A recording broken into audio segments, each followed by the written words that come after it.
The gun didn't waver. Steel gleamed under the firelight. Jin Seok's hand trembled, just slightly, but his finger stayed on the trigger. Ji-ho stared up at him, blood in his mouth, smoke in his lungs, his best friend pointing a weapon at his head. Jin Seok. His voice cracked, raw, desperate. "What are you doing?" "What I should have done 15 years ago." Jin Seok's voice shook, not with fear, with rage, with pain that had festered for 2 decades. "When your father died and you took over, when you promised we'd build this empire together." "Together, Ji-ho. That's what you said. We did build it together." "No." The word exploded out of him. "You built it. I just followed orders like a fucking dog." His hand tightened on the gun. 20 years, Ji-ho. 20 years I've been by your side. Since we were 13 years old in that shitty middle school. I stood by you when your father died, when the other families tried to take over, when you had nothing but a name and a target on your back. Ji-ho's chest heaved. Each breath was agony. "You're my brother. I'm your employee." Jin Seok's face twisted. "That's all I've ever been to you. You call me partner, but you treat me like hired help." "Jin Seok, handle this." "Jin Seok, clean that up."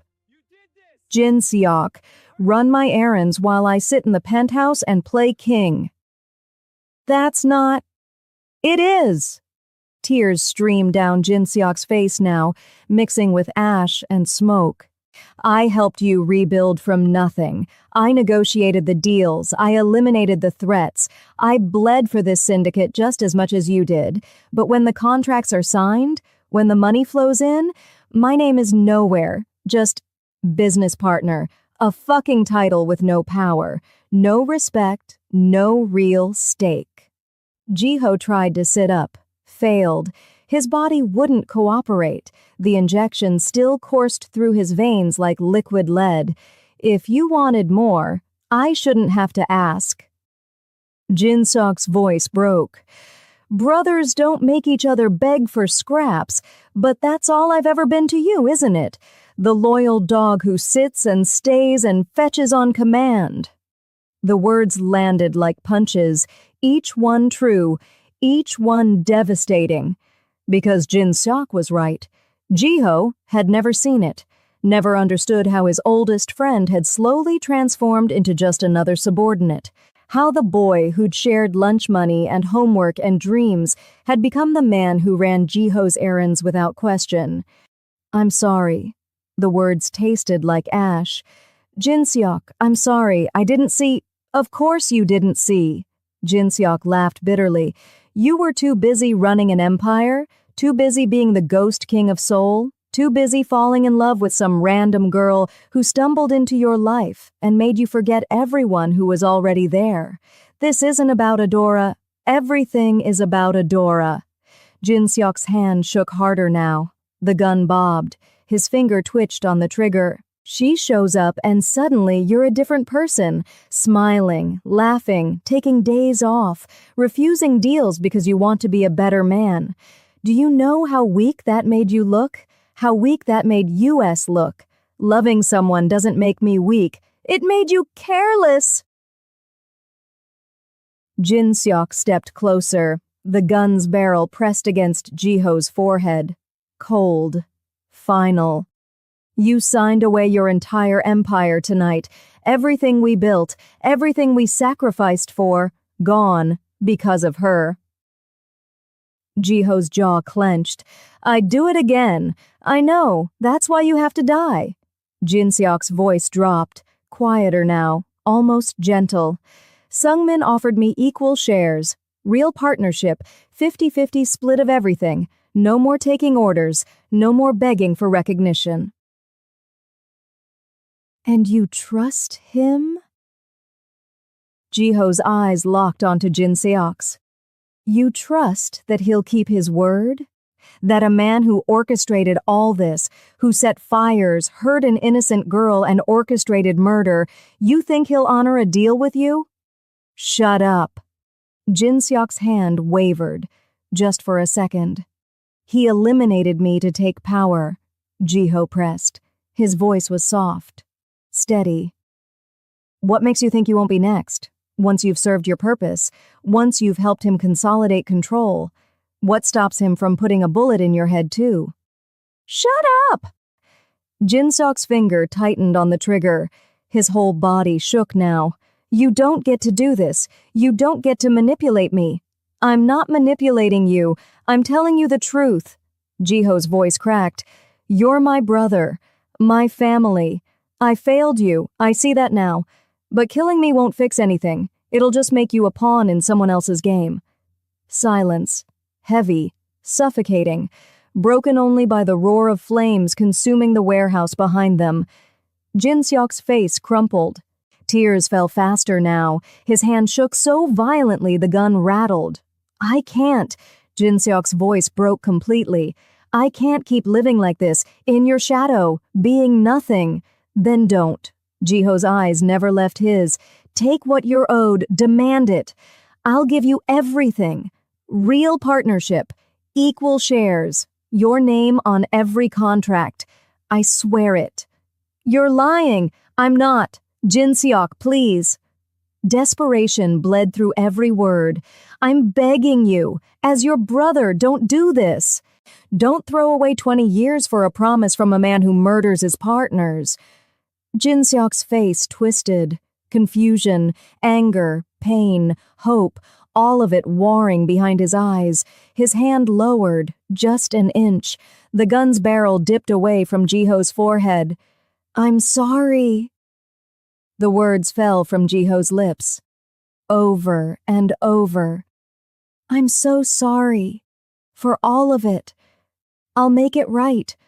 I swear I'll make it right. The gun lowered further, pointed at the ground now. His finger eased off the trigger. Jin-seok's shoulders shook. Sobs tore from his chest. Raw, broken. 20 years of resentment cracking open all at once. For a moment, one perfect, fragile moment, Jiho thought he'd gotten through. Then Jin-seok's face hardened. His eyes went cold. Empty. It's too late. His voice was flat. Dead. I've already made my choice. Jin-seok's eyes squeezed shut. The gun rose again. Fast, aimed at Jiho's chest this time. Jin-seok, no! His finger pulled the trigger. The sound was deafening. Thunder and death compressed into a single moment. Adora! Jiho's scream tore through the night. Raw, anguished, destroyed. Jin-seok's eyes snapped open. Horror flooded his face, because the bullet hadn't hit Jiho. Adora stood between them, body swaying, eyes wide with shock, her hands pressed against her abdomen. Blood seeped between her fingers. Dark, wet, spreading. She'd woken up, seen the gun, thrown herself in front of Jiho at the last possible second. No. Jin-seok stumbled backward. The gun fell from his hand, clattered against concrete. No, I didn't. I wasn't. Adora's legs buckled. Jiho's arms wrapped around her as she collapsed into him. Her weight settled against his chest, warm, precious, bleeding. Adora, Adora. His hands pressed against the wound. Blood poured over his fingers. So much blood. Too much. Stay with me. Please, please stay with me. Comment, survive. If you're crying right now because Adora just took a bullet meant for Jiho and she's dying in his arms. If you're new to Afro-Korean romance stories, hit that subscribe button now because what comes next is going to shatter you. This is the woman who gave up everything to save her brother, the woman who ran from an abusive ex across continents, the woman who fell asleep in a mafia boss's bed and accidentally stole his heart. And now she's bleeding out on concrete while the man she loves watches helplessly. How will she make it out in time in the middle of nowhere? Can the doctors even save her? And Jin-seok, the best friend who just pulled the trigger, what happens when the guilt destroys him? Because this isn't just about a bullet. This is about 20 years of brotherhood shattered in one terrible moment, and Jiho is a man of brutal vengeance. Drop a like if you're invested. Comment what you think. Does Adora survive this? Can Jiho ever forgive Jin-seok? And what will happen when his mother finds out the woman she hates just saved her son's life? Keep watching because Lee Jiho is about to make a grave choice that will change everything between them, and for the worst. Her eyes found his, unfocused, hazy. Pain etched across her beautiful face. Jiho, her voice was barely a whisper. You're okay. I'm okay. I'm fine. But you... His voice broke. You shouldn't have... Why did you... Couldn't... Let him... Her breath hitched, rattled. Couldn't let you die. Jin-seok stood frozen, staring at what he'd done, at the blood, at Adora's face going pale, at his best friend cradling the woman he loved while she bled out on the ground. I didn't mean... His voice cracked. I didn't want... Get out! Jiho's roar was inhuman, feral. Get out before I kill you with my bare hands. Jin-seok ran, turned, and fled into the darkness. His footsteps echoed, then faded, then disappeared completely. Gone. Jiho didn't watch him go, couldn't take his eyes off Adora, off her face, off the blood that wouldn't stop flowing no matter how hard he pressed. Hold on. His voice shook. Adora, hold on. Help is coming. I can hear the sirens. They're almost here. Just hold on. Her hand found his, gripped weakly. Scared? She muttered. I know, baby. But you're going to be fine. You have to be fine. Tears blurred his vision. Hot. Unstoppable. The first tears he'd shed since his father's death, 17 years ago. I can't lose you. Please. I can't lose you. Love. You... Her eyes fluttered, fighting to stay open. I love you too, so much, more than anything. He pressed his forehead against hers. Stay with me, please, just stay with me. Sirens wailed closer. Red and blue lights cut through the smoke. Voices shouted. Footsteps pounded. Firefighters, paramedics, help, finally. Two paramedics rushed over, took one look at Adora and moved fast. Professional, efficient. They tried to pry Jiho's hands away from the wound. He wouldn't let go. Sir, we need to... I'm not leaving her! Sir, please. She's losing too much blood. Another paramedic was already preparing a stretcher. IV bags, equipment. We need to move now. They loaded Adora onto the stretcher. Jiho climbed into the ambulance behind them, his hands still pressed against her wound, his eyes still locked on her face. The doors slammed. The ambulance tore away from the warehouse, sirens screaming, racing through Seoul's empty streets toward Seoul National University Hospital. Jiho held Adora's hand, squeezed it tight, whispered to her the entire way. Stay with me. You're going to be fine, I promise. Just hold on, please hold on. I can't do this without you. I can't breathe without you. You're everything. You're my whole world. Please, please don't leave me. He begged desperately. Adora's eyes cracked open, met his. She tried to smile, failed. Her lips barely moved. Not going anywhere. The words were so faint he almost missed them. Then her eyes closed. Her hand went limp in his. The heart monitor screamed, a single, endless tone. No! Jiho lurched forward. Adora! Adora! The paramedics pushed him back, started compressions, shocked her. Once, twice. The monitor flatlined, shocked again. Nothing. Come on! The paramedic pounded her chest. Come on! Jiho couldn't breathe, couldn't think. His vision tunneled, the world reduced to that monitor. That awful, endless tone. She couldn't die. She wasn't allowed to die. Not after everything. Not after he'd finally found something worth living for. One more shock, a beep, then another, then a rhythm. Weak, unsteady, but there. The paramedic sagged with relief. "We got her. She's back." Jiho collapsed against the ambulance wall. Tears streamed down his face. His whole body shook.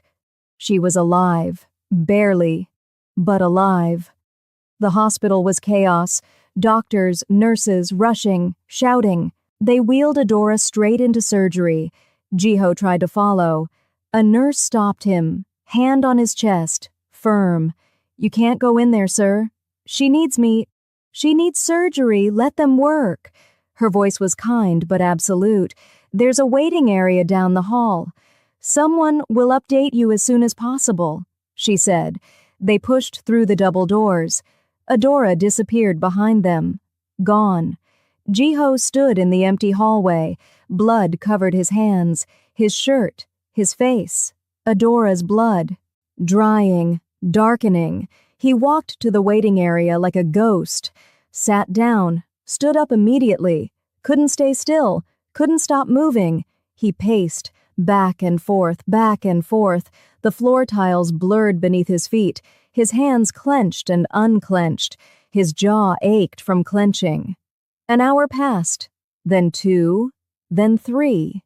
He didn't sit, didn't eat, didn't drink, didn't speak to anyone even when his men arrived, just paced and prayed and bargained with a god he wasn't sure existed. "Take anything. Everything, my empire, my money, my life. Just let her live. Please let her live." 4 hours, 5, 6, finally. The double doors opened. A surgeon emerged, mask pulled down, exhausted, blood on his scrubs. Jiho rushed him, grabbed his shoulders. "Is she—" The surgery was successful. The surgeon's voice was steady, calm.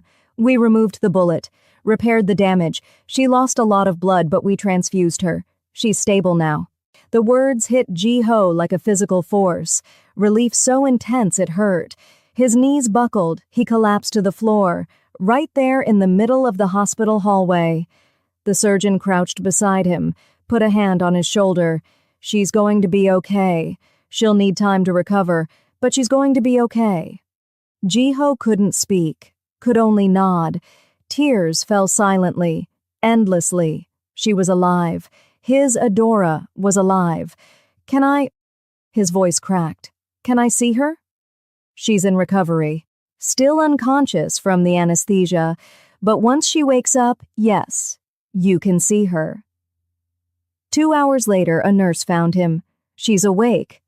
Jiho followed her down the hallway. His heart hammered. His hands shook. The door opened. And there she was, Adora, lying in a hospital bed, pale, weak, bandages wrapped around her torso, IV lines in her arms, monitors beeping steadily beside her, but alive, breathing, her eyes open. Those beautiful doe eyes found him. A small smile touched her lips. "Hey!" Jiho crossed the room in 3 strides, fell to his knees beside the bed, grabbed her hand, pressed it against his face. "You're okay. Thank God. Thank God you're okay. Takes more than a bullet to get rid of me." Her voice was weak, raspy, but that spark was still there, that fire that made her Adora. He laughed. It came out half sob. "Don't joke. Please don't joke right now." "Why not?" She squeezed his hand. "If I don't laugh, I'll cry. And crying hurts too much. Then let me cry for both of us." He pressed his forehead against her hand. Tears fell on her fingers. "You almost died. You threw yourself in front of a bullet for me. Why? Why would you do that?" "Because I love you, you idiot." She smiled. "And because someone has to keep you alive. You're terrible at it. On your own." "Adora, I'm serious." Her eyes grew more focused, more intense. "You would have died for me without question. So don't act surprised that I'd do the same." His chest cracked open, love and pain and gratitude flooding through all at once. "I'm going to protect you." The words came out fierce, final. "From now on, from everything, I swear it." "I know." Her smile turned sad. "But who protects you?" "From yourself." Before he could answer, his phone buzzed. His mother's name flashed on the screen. He declined it immediately. It rang again. "Answer it." Adora's voice was soft. "Could be important." "Nothing is more important than you." "Jiho." She squeezed his hand. "Answer the phone." He glared at the device, then answered. "What?" "I need to see you." His mother's voice was clipped, businesslike. "Now, it's urgent." "I'm with Adora?" "Now, Jiho. This cannot wait." She insisted. The line went dead. Jiho stared at the phone. Fury bubbled in his chest. His mother knew what had happened, knew Adora had been shot. And still, she was making demands. "Go." Adora's voice pulled him back. "I'll be fine. Go see what she wants. I'm not leaving you. I'm surrounded by doctors and nurses. I'll survive an hour without you." She smiled. "Go, handle it, then come back." He wanted to argue, wanted to stay, but the look in her eyes, gentle but firm, told him resistance was futile. "Fine." He stood, pressed a kiss to her forehead. 1 hour. I'll be back in 1 hour. I'm counting." He called his men, 50 of them, the most loyal, the most skilled, half stationed inside the hospital, half outside in black SUVs, armed, ready. No one would get within 100 feet of Adora without going through them first. Only then did he leave. His mother's office was exactly as he remembered. Cold, elegant, expensive, everything in its place, including her, sitting behind her desk like a queen on a throne. She looked up when he entered. Her eyes swept over him, taking in the blood, the exhaustion, the rage barely contained beneath his skin. "You look terrible." Her voice was flat, emotionless. "Is that why you called me here? To critique my appearance?" "No." She pulled a folder from her desk, slid it across the polished surface. "I called you here to give you this." Jiho stared at the folder, didn't move. "Open it." Her voice carried an edge, sharp, impatient. He crossed the room, flipped the folder open. Inside were the contracts, the ones he'd signed for Sung Min, the ones that gave away his empire, his shares, everything, all of them marked void in red ink. His head snapped up. "How? I handled it." His mother leaned back in her chair. "Within 12 hours of your incident, I retrieved the contracts, eliminated the threat, and reclaimed what was stolen." "Eliminated!" Jiho's jaw clenched. "Sung Min? Dead, along with his wife. His men have been absorbed into our organization or disposed of accordingly." She said it like she was discussing the weather. "The situation has been resolved." Jiho's hands clenched into fists. You knew I was in danger, and instead of coming for me, instead of making sure I was alive, you went after the fucking paperwork." The paperwork was the priority. Her voice didn't waver. "If Sungmin had consolidated power, you'd be dead anyway. I saved your empire. You should be thanking me." "Thanking you?" He slammed his hands on the desk. Papers scattered. "Adora almost died, and you were playing corporate espionage." "I was protecting what matters." Her eyes were ice. "Your empire, your legacy, the business your grandfather built and your father died for. That is what matters." "No." Jiho's voice dropped, deadly quiet. "I matter. Adora matters. She's the only thing that matters. That girl has ruined you." His mother stood, fury finally cracking through her composed mask. "Look at yourself." crying over some foreign woman who stumbled into your life, signing away empires for her, nearly dying because you were too distracted to see a threat coming. She saved my life. She put you in danger in the first place.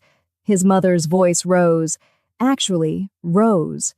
Before her, you were focused, strong, untouchable. Now you're weak, soft, exactly like your father. The comparison landed like a slap. Don't! Jiho's voice was low, dangerous. Don't compare me to him. Why not? It's the truth. She pulled fresh papers from her desk, slid them toward him. Sign these. They reinstate your full control, make it clear you're back, that your moment of weakness is over. Jiho looked down at the contracts, his name, his empire, everything he'd built, everything that had cost him so much. He picked up the papers, his mother smiled, victorious, then Jiho tore them in half, then quarters, then confetti. The pieces fluttered to the floor like snow. His mother's face went white. "What are you—" "I'm done." The words came out calm. Final. I choose Adora. I choose a life with her, and there's nothing you can say or do to change that. You're throwing away. I'm throwing away nothing. He met her eyes. I'm gaining everything. For the first time in my life, I'm choosing to be happy, to live, to love someone more than power or money or legacy. And if you can't accept that, then I guess we have nothing more to discuss. He turned toward the door. If you walk out that door, his mother's voice shook with rage, if you choose her over this family, you will regret it. I promise you that. Jiho paused, looked back over his shoulder. I already regret 17 years of living for your approval. I'm not wasting another second. He walked out, didn't look back. The door closed behind him with a soft click. Final. Absolute. Over the next 2 weeks, Jiho barely left Adora's side. He stayed at the hospital, slept in the chair beside her bed, held her hand through every painful moment of recovery. His phone rang constantly. His mother, his men, business partners, all of them demanding his attention, demanding he return to the empire. He ignored every call, every single one.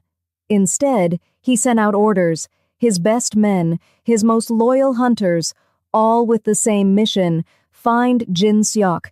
Jiho placed a heavy bounty on his former friend's head, 100 million won, 500 million. The number kept rising, dead or alive. He didn't care which. Adora watched him obsess, watched the darkness creep back into his eyes, the rage he'd started to shed returning with a vengeance. You should talk to him. Her voice was soft, careful. Jiho looked up from his laptop. Talk to who? Jin Seok. His expression went cold. There's nothing to talk about. He was your best friend. He shot you. Jiho's voice was ice. He pointed a gun at my head. He betrayed me. He doesn't get mercy. He was hurting. So was I. The words exploded out of him. You think I haven't suffered, haven't sacrificed? But I didn't betray the people who loved me. I didn't pull a trigger on my best friend. No. Adora met his eyes. But you did make him feel worthless. For 15 years, Jiho. Can you honestly say you treated him like an equal? Silence. Heavy. Damning. Because she was right, and they both knew it. He was never supposed to be an equal. That was my father's company. All he did was help out. Yet he has the audacity to put a bullet in you, Jiho said finally. Jiho. Adora reached for his hand. There's so much more to this than you're willing to explore, and maybe that's something worth thinking about. Jiho looked at their joined hands, at the woman who'd taken a bullet for him, who loved him despite everything he was and everything he'd done. I'll think about it. He lied. She smiled. Sad. Knowing. No, you won't. She was right. He wouldn't, because some betrayals couldn't be forgiven, some wounds cut too deep to heal, and Lee Ji-ho was a man of vengeance. A week later, the doctors cleared Adora for discharge. She still needed rest, still needed to avoid stress and relax, but she could recover at home. Home. The penthouse. With Ji-ho. The thought should have thrilled her, but something felt off. Ji-ho had been distant, distracted, always on his phone, always tense. What's wrong? She asked one evening. They sat on the balcony overlooking Seoul. The city glittered like diamonds below them. Nothing. He didn't look at her. Liar. He sighed, ran a hand through his hair. I've been thinking about us, this life, everything that's happened. He finally turned to face her. His eyes were tired, haunted.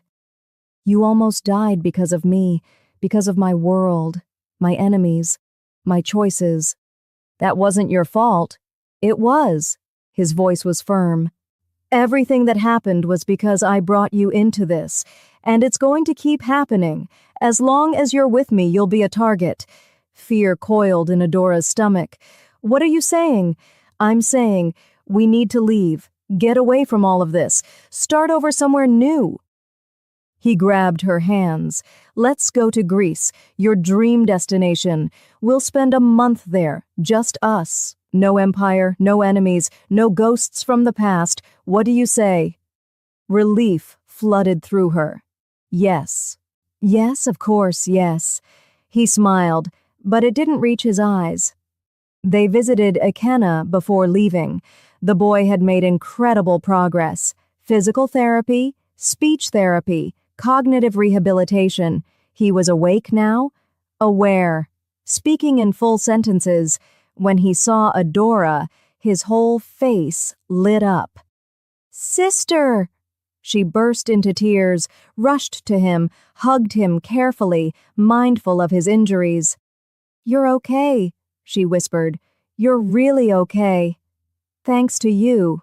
Ikenna looked past her at Ji-ho. And him. Thank you, sir, for everything. Ji-ho's throat tightened. Take care of your sister. She's the strongest person I know. I will. Ikenna beamed. Before they left, Ji-ho arranged security. 100 men stationed around the hospital, around Ikenna's room. No one would touch him. No one. Greece was paradise. Santorini's white buildings against blue ocean. Athens' ancient ruins whispering stories of gods and heroes. Mykonos's beaches stretching golden beneath endless sun. Adora had the time of her life.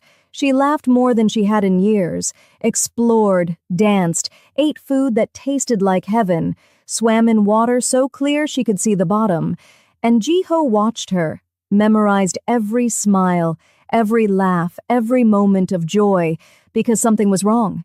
He could feel it, a darkness creeping closer, danger circling. After a few days, his mood shifted. He grew quiet, withdrawn, always on his phone, texting, calling, his jaw perpetually clenched. Adora noticed and tried to understand, but after a while, she cracked. What's going on? Adora asked one night. They sat on their hotel balcony, stars scattered above them like diamonds. Nothing. He didn't look up from his phone. Ji-ho, I said it's nothing. Don't lie to me. He finally met her eyes. It's just business. Things falling apart back home. Nothing you need to worry about. But you're worried. I'm handling it. She didn't believe him, but she also didn't know how to push without making things worse, so she let it go. Big mistake. 3 days later, Ji-ho's phone rang. His face went white when he saw the number. He answered, listened. His expression crumbled. I'm coming. I'll be there as soon as I can. He hung up, turned to Adora. We need to go back to Seoul. Now. What happened? My mother. She's in danger. Someone's coming after her. I need to. He stopped, ran a hand over his face. I need to protect her. Adora's heart sank. She'd seen how he and his mother fought, how much pain existed between them. But she also understood. Family was family, even when they hurt you, and she was all that was left of his family. Okay, she said softly. Let's go.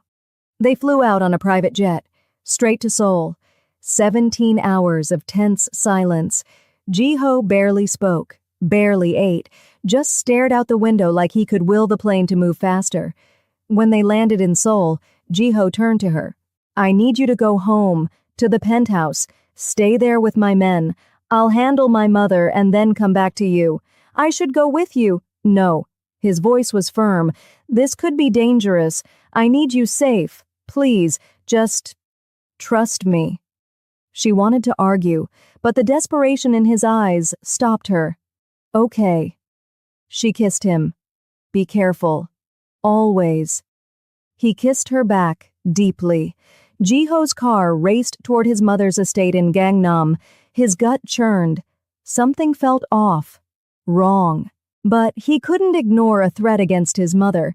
Despite everything between them, she was still his family. Still his blood. The car pulled up to the gates. They opened automatically. Too smoothly. Too easily. Ji-ho's hand moved to his phone. He should call for backup. The car stopped at the main entrance. Ji-ho stepped out. The estate was dark, silent, not a single light on, not a single guard in sight. Every instinct screamed danger. But his mother was inside, possibly hurt, possibly dying. He pushed through the front door. The lights blazed on, blinding, overwhelming. Ji-ho's hand went to his gun. Pain exploded across the back of his skull. Stars burst behind his eyes. His knees buckled. Hands grabbed him. Strong, familiar, his own men. What? He tried to fight, tried to twist away. But there were too many. 5, 6, 7 of them. Men he'd trusted, men he'd paid, men who'd sworn loyalty. They forced him to his knees, zip-tied his wrists behind his back. Brutal, efficient, professional. He resisted and a boot connected with his ribs. Air exploded from his lungs. Another kick, then another. They beat him methodically, scientifically, breaking him down piece by piece. Ji-ho's vision swam. Blood filled his mouth. His body screamed. Then the beating stopped. Footsteps, slow, deliberate, high heels clicking against marble. His mother emerged from the shadows, immaculate as always, hair perfect, makeup flawless, wearing a cream Chanel suit that probably cost more than most people made in a year. She looked down at her son, broken, bleeding, bound at her feet. No emotion crossed her face. Hello, Ji-ho. Her voice was ice. Thank you for coming so quickly. You... Blood dripped from his split lip. There's no danger. You lied. Of course I lied. She circled him like a shark. You wouldn't have come otherwise.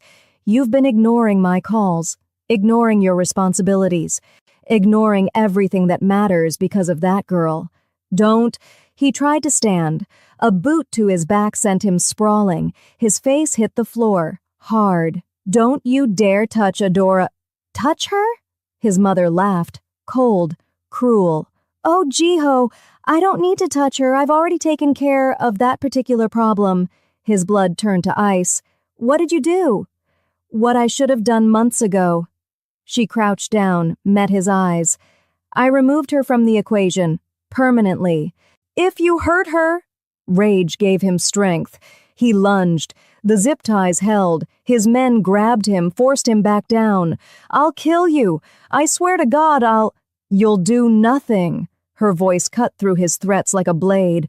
Because you're going to stay here, in this estate, under guard, until you come to your senses and remember who you are. I know who I am. Do you?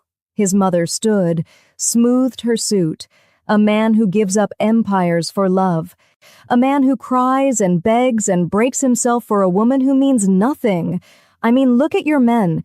They've had enough of your weakness, of your foolishness. They weren't hard to convince because they realized that the man they once swore their loyalty to is gone. Now he's a soft lapdog to a foreign woman. That's not you, Ji-ho. That's not the son I raised. You didn't raise me. The words exploded out of him. You trained me, molded me, turned me into a weapon for your ambitions. But I'm done being your puppet. You're done when I say you're done. She gestured to the men. Take him to the East Wing. Lock him in the master suite. No phone, no contact with the outside world. And if he tries to escape? She smiled. Well, let's hope it never comes to that. The men hauled Ji-ho to his feet, dragged him toward the stairs. Mother, please. For the first time, genuine desperation bled into his voice. Please don't hurt Adora. She's innocent. This is between us. Please. Nothing is between us, Ji-ho. Not anymore. His mother turned her back on him. This is business, and business always wins. They dragged him up the stairs, down a long hallway, into a massive suite that had once been his father's. They threw him inside. He hit the floor hard, rolled, tried to get up. The door slammed shut, locks engaged, heavy, final. Ji-ho lunged at the door, threw his shoulder against it, again. It didn't budge. He was trapped, imprisoned in his own family's estate by his own men. And Adora was out there, alone, facing whatever nightmare his mother had arranged. Adora! He screamed her name, threw himself against the door again. Adora! But the walls were thick, soundproof. His voice died in the empty room. He collapsed against the door, sliding down until he sat on the floor, hands still bound behind his back, blood dripping from his face. For the first time in his life, Lee Ji-ho felt truly helpless. And the woman he loved was paying the price. A car took Adora to the penthouse. 4 dozen of Ji-ho's men accompanied her, professional, armed, alert. They escorted her into the building, into the elevator, up to the penthouse floor. The doors opened. She stepped into the foyer. The men followed her in. Then, click. The door locked behind them. Adora spun around. The men stood between her and the exit, their expressions blank, cold. What's going on? Her voice shook. They didn't answer, didn't move. Footsteps echoed from deeper in the penthouse. A woman emerged from the shadows, young, early 20s, devastatingly beautiful, long black hair, perfect skin, designer clothes that screamed money. She carried a baby, maybe 6 months old. The child had Ji-ho's eyes. Adora's world tilted. The woman smiled, sharp, predatory. Hello, Adora. I've been waiting to meet you. Who are you? Oh, how rude of me. The woman's smile widened. I'm Choi Minji, Ji-ho's fiancé. She lifted the baby slightly. And this is our son, Ji-hoon. The words hit like bullets, each one tearing through Adora's chest. Fiancé, son, Ji-ho's. That's not possible, Adora whispered. He would have told me. Would he? Minji tilted her head. Are you sure? Because from where I'm standing, he's been keeping quite a few secrets. You're lying. Am I? Minji pulled out her phone, showed Adora a photo. Ji-ho and Minji. Together. Smiling, his arm around her waist. Dated 8 months ago, before Adora, before everything. We were engaged, Minji said softly, almost kindly. Planning our wedding, then I got pregnant. Everything was perfect, until he met you and decided to throw it all away. Adora couldn't breathe, couldn't think. This couldn't be real. Ji-ho wouldn't, but don't worry. Minji's voice turned ice cold. I've brought a little surprise for you to help you understand exactly where you stand. She gestured behind her. Another figure stepped into the light. Adora's blood turned to ice. No, it couldn't be, but it was. Dio, her ex-boyfriend from Nigeria, the man who'd burned her hands, the man she'd fled across continents to escape.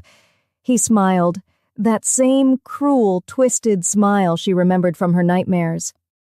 "Hello, Adora." His voice was smooth, mocking. "Miss me?" Her legs gave out. She collapsed to the floor, staring up at the two people from her past who'd hurt her most. Minji laughed. The sound echoed through the penthouse. Cold, victorious. "Welcome home, sweetheart. We have so much to talk about." Comment: no.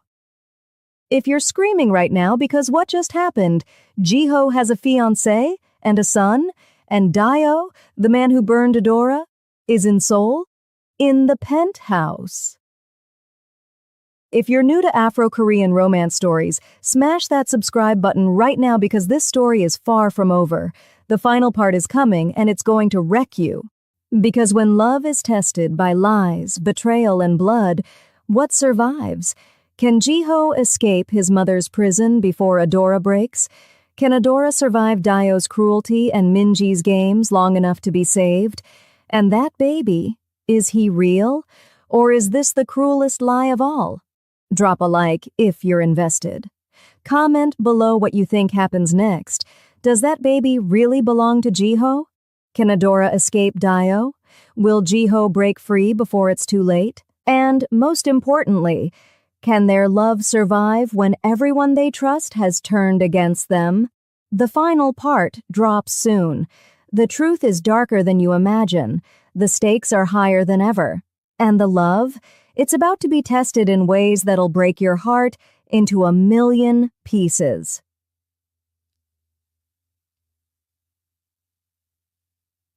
This is Afro-Korean Romance Stories. Part 3 is coming, and it's going to change everything.